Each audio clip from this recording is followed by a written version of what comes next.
Good morning छात्रों।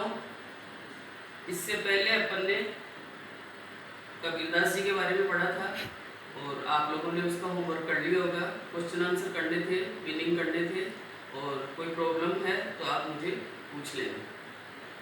आज अपन ये दूसरा लेसन शुरू करते हैं, जो है महाकवि सूरदास को लेकर। सूरदास ने जो श्री कृष्ण की लीलाओं का तरह तरह का वर्णन किया, अनुनय विनय के उनके पद हैं, तो उनके बारे में पढ़ेंगे। कवि सूरदास।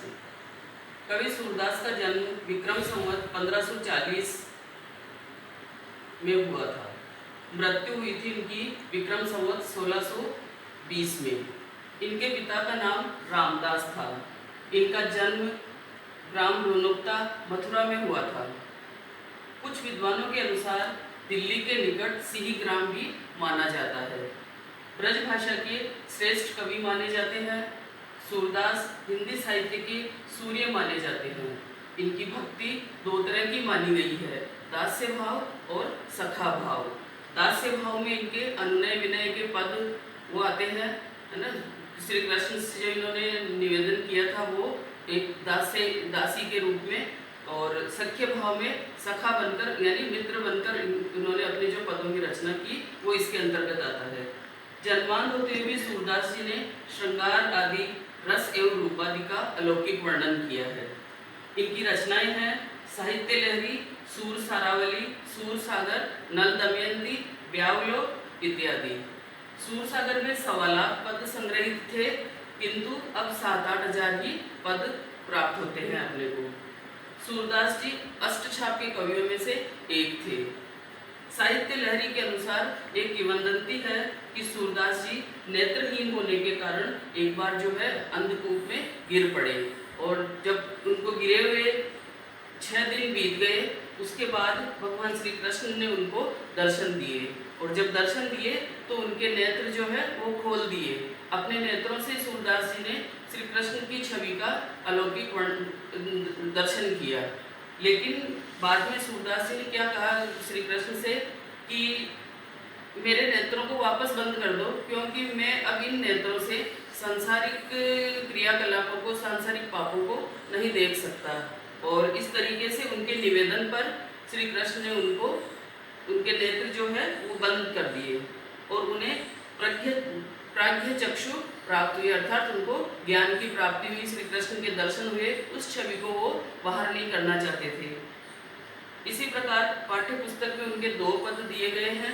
पहला तो है बाल लीला को लेकर, जैसे छोटे बच्चे किसी चीज के लिए हट करते हैं और आपस में मित्रों में लड़ाई हो जाती है, कैसे कोई रूठ जाता है, उसी प्रकार से श्री कृष्ण जो है वो अपने सखाओं से खेल खेल में किस तरह रूठ जाते हैं, और सखा उनको मनाने की प्रयत्न करते हैं, उनको हर तरीके से समझाते हैं, लेकिन कृष्ण जो है अपनी बाल हट के कारण थोड़ा मुश्किल से मानते हैं। लेकिन अंत में जाके उनका भी मन जो है बाल सुलभ क्रीड़ा को व्यक्त करते हुए सूरदास जी ने कहा है कि अंत में श्री कृष्ण जो है ग्वालों के साथ खेलने के लिए राजी हो जाते हैं।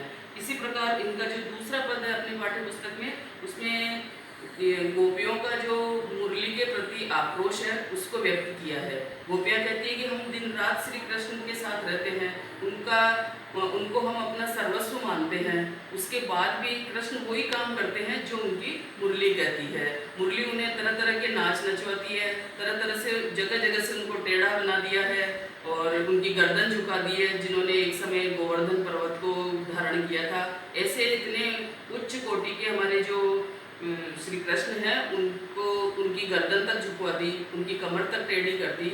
इस प्रकार के उल्लाहने और इस प्रकार का आक्रोश जो है उनके दूसरे वाले पद में व्यक्त हुआ है। खेलन में को काको उसैया, हरिहारे जीते श्रीदामा, बरबस ही तत् करत रिसैया।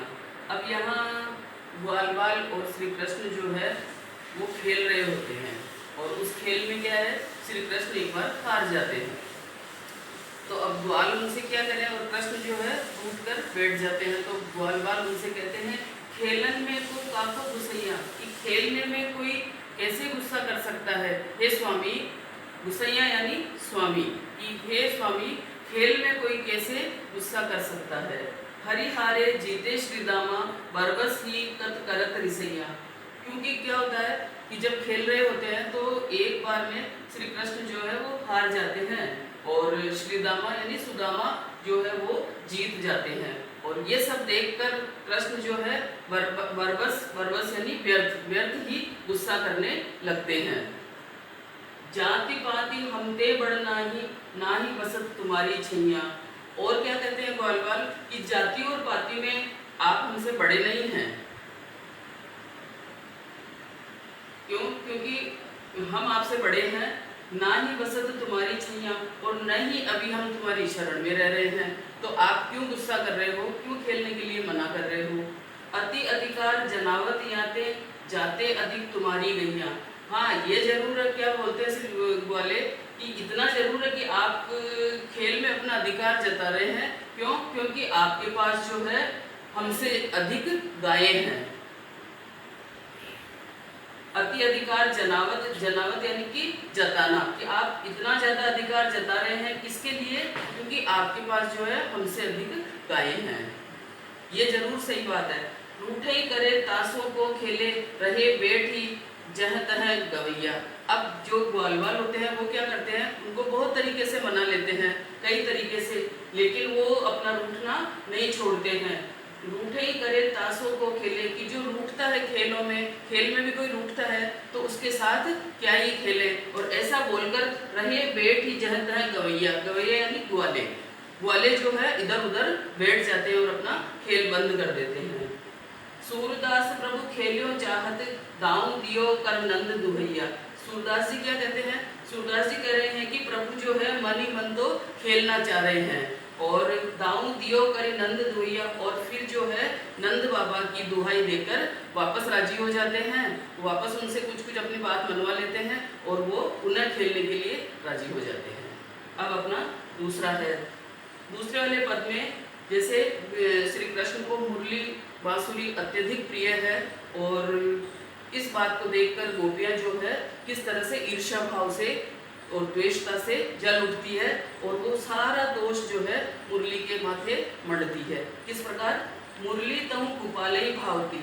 यहाँ सखी कह रही है कि हे मुरली, तू क्या है कि न श्री कृष्ण को, गोपालई मतलब श्री कृष्ण, भाना यानी अच्छा लगना, कि तू जो है श्री कृष्ण को बहुत ही अधिक प्रिय है।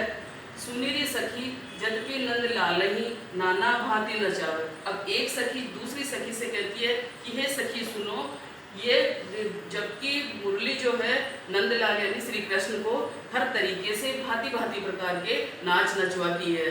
क्यों कहा ऐसा? राखी एक पाई ठाडो करी अति अधिकार जनावती।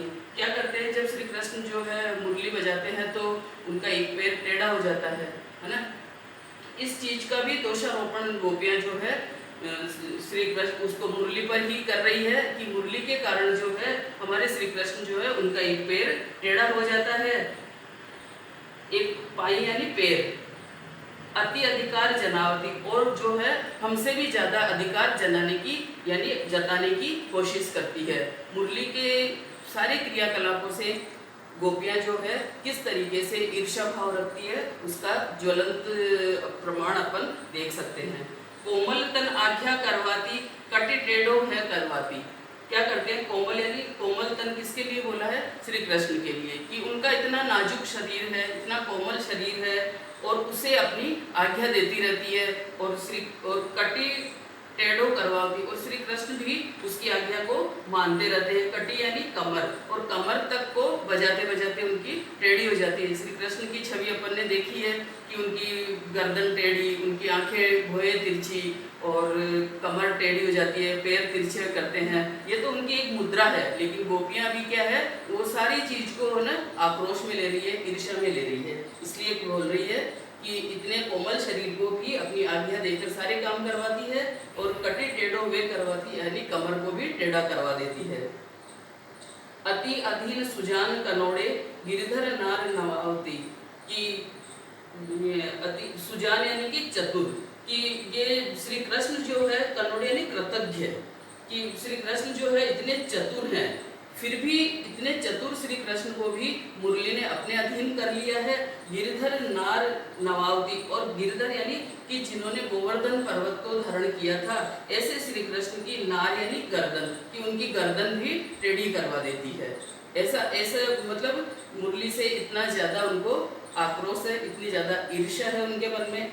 आपुन पोढ़ी अदर सज्जा पर कर पल्लव पलटावती। और क्या बोलती हैं गोपियां कि खुद जो है पोढ़ी यानी कि सोना लेटना, अधर यानी होठ, सज्जा यानी शैया बिस्तर, मतलब कि खुद मुरली को कोसते हुए बोल रही है कि खुद तो जो है उनके होठों पर विराजमान होती है, उनके होठों पर जो है ओढ़ती है, सोती है। कर पल्लव पलटावती। और जब मुरली बजाते हैं, बांसुरी बजाते हैं अपन, तो उसके जो नीचे छेद रहते हैं उनको अपने को बारी बारी से ऐसे दबाना पड़ता है। कृष्ण भी ऐसा ही करते हैं, लेकिन गोपियां इस चीज को क्या कह रही है कि एक तो उनके होठों को शैया बनाकर उस पर फोड़ती है, उस पर लेट जाती है, और दूसरा कि अपने पैरों को उनसे दबवाती है। जब उंगलियां चलती है श्री कृष्ण की, तो अभी गोपियां जो है इसका उलाहना भी मुरली को ही दे रही है कि उनका जो एक एक छेद को दबाना बजाना है, उसके लिए कि किस तरीके से ये अपने पैरों को दबवा रही है। प्रकुटि कुटिल नैन नासापुट हम पर कोप करवाती। और जब श्री कृष्ण जो है बांसुरी बजाते हैं, तो उनकी भुएं जो है वो भी तिरछी हो जाती है। नैन नासापुट, और जो नेत्र हैं वो एकदम चौंकन्ने हो जाते हैं। नासापुट यानी नथुने फूल जाते हैं। और उनकी ये छवि तो होती है बांसुरी बजाते टाइम, जो कि एक सहज स्थिति होती है, लेकिन गोपियां क्या कह रही है कि उनको वो छवि कैसी लगती है कि मानो कि श्री कृष्ण को जो है हम पर क्रोध करवा रही है। कोप यानी क्रोध करवा रही है। इस चीज को भी गोपियां खुद पर लेती है और सारा दोष जो है मुरली के माथे मढ़ती है। सूर प्रसन्न जानी एको छिन धरते शीश डुलावती। यानी सूरदास जी प्रसन्न होकर ये बात कहते हैं कि खुश होने के लिए ऐसी छवि का एक क्षण ही काफी है। धरते शीश डुलावती, और ये सोचकर वो अपना सिर हिलाते हैं।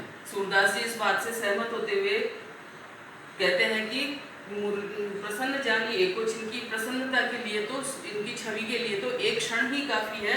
धरते शीश डुलावती यानी कि और उनकी हाँ में करते हुए अपने सिर को हिलाते हैं। छात्राओं, समझ में आ गया होगा आपको, और अगर आपको समझ में नहीं आया है तो आप मेरे जो नंबर है उस पर एक बार मुझे फ़ोन करना, और इसके जो शब्दार्थ मैंने साथ के साथ बताए हैं वो भी आपको करने हैं। इन दोनों पदों की व्याख्या करनी है और क्वेश्चन आंसर करने हैं। बड़े प्रश्न जो निबंधात्मक हैं उसमें आप 2 कर लेना बस, बाकी ये आपको होमवर्क करना है। कबीरदास जी वाला पार्ट भी आपने कर ही